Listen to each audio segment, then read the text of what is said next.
Poin-poin apa yang bisa kita lihat di sini Bapak Ibu pelajaran bagi kita, karena kita tentu Al-Quran yang kita ambil hikmah dan pelajarannya. Sebelumnya sudah kami sampaikan, yang pertama keterpaduan wahyu sebagai petunjuk. Jadi ketika Al-Quran datang, maka Al-Quran itulah menjadi petunjuk bagi kita.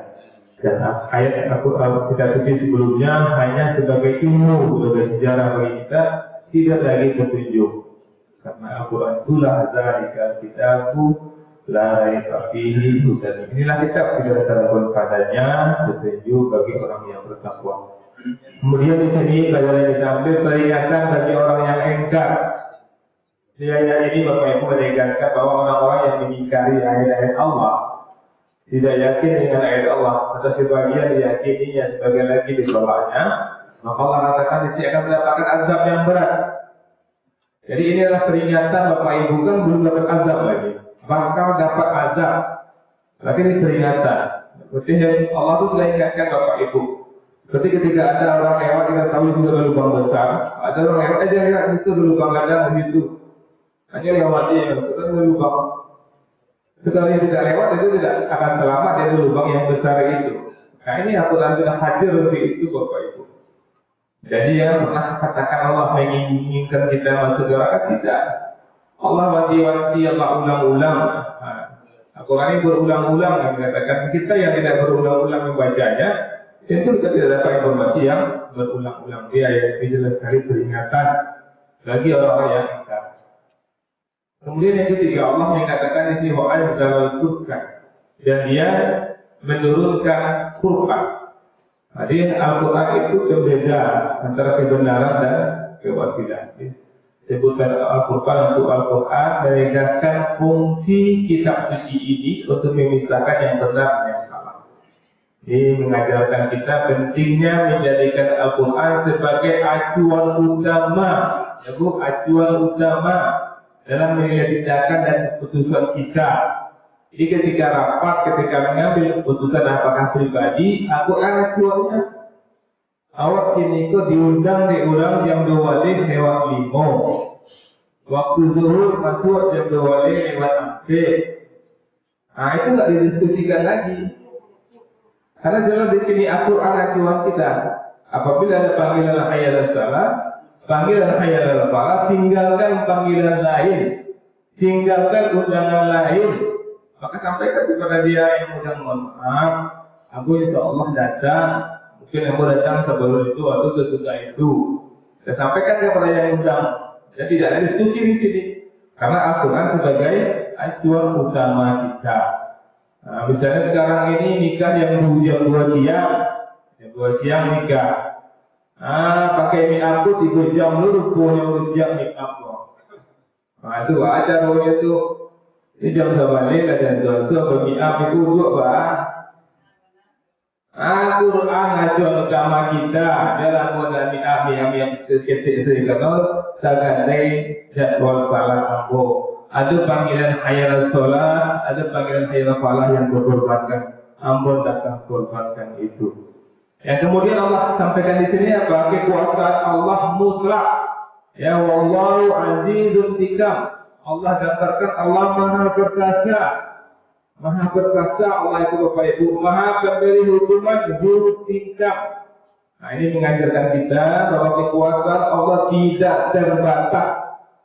Sehingga kita harus selalu bertakwa dan sadar akan konsekuensi perbuatan kita. Harus selalu bertakwa Bapak Ibu.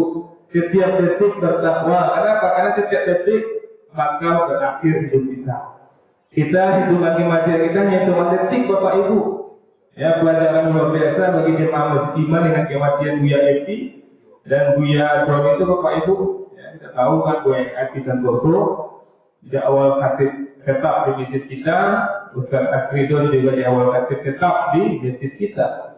Jadi Buya Epi Santoso ini setelah kegiatan dia buka biro umrah Bapak Ibu. Dan Buya Asridon ini dia buka toko bangunan 2 bulan ini. Kan Buya Asridon ini juga sahabat Maulana Eko, dia buka toko bangunan namanya Bintang Pembangunan. Selain dia buka toko bangunan, dia juga berkolaborasi dengan Buya Epi. Sama-sama memasarkan produk umrah Buya Epi. VIP Bapak Ibu. Relasi dengan VIP. Sama-sama memasarkan produk umrah VIP Bapak Ibu. Dan di Januari ini mereka akan pergi umrah Bapak Ibu. Dan spanduknya itu spanduk VIP sama biadab ada di rumah biadab. Hari Jumat pagi VIP meninggal dunia, biadab tuh kaget VIP meninggal dunia, dia baca innalillahi wa inna ilaihi raji'un. Biadab setelah sakit Jumat dia sakit Bapak Ibu.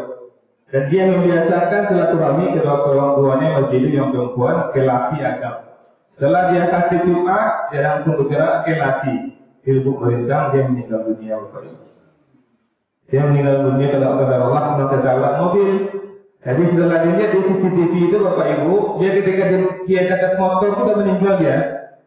Karena ketika dia jalan di titik itu, ini mobil truk, jatuh dia kena jatuhnya dia tiba-tiba dan tergelak badannya sampai ke ban mobil itu. Jadi ketika orang melihat tidak bergerak. Biasanya kalau itu bergerak tangan seketik, maka diyakini dia sudah meninggal sebelumnya. Jadi Allah tunjukkan kepergian dua orang mulia ini Bapak Ibu betul-betul di hari yang berkah. Makanya kita Bapak Ibu kita lihat kejadian VIP, John. Apa beda dengan kita Bapak Ibu? Dia dengar kabar berita duka pagi hari dia ucapkan innalillahi wa inna ilaihi raji'un. Jam 2 orang lain mengucapkan innalillahi wa inna ilaihi raji'un untuk John. Maka di sini Bapak Ibu yakinlah kekuasaan Allah itu maha mutlak. Dan terakhir Bapak Ibu, rahmat Allah bagi seluruh manusia.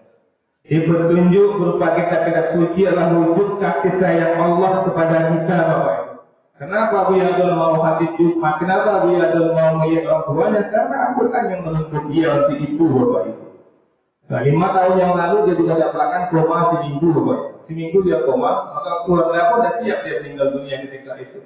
Tapi Allah izinkan dia sehat, pulih kembali. Ketika sehat-sehat, ketika dia berusaha, ketika itu Allah panggil. Ketika keluarga siap dia meninggal, dia tidak meninggal. Ketika keluarga terpikir dia meninggal.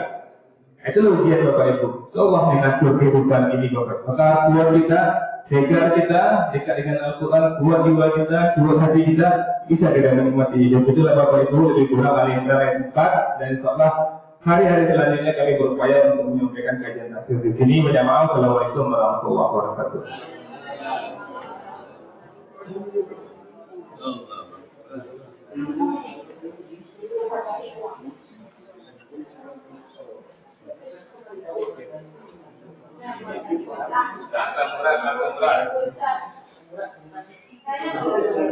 Dua Ustaz kita berpulang ke rahmatullah.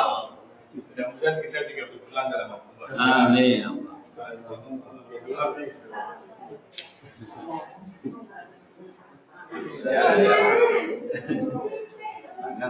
Masya Allah Pak Haji.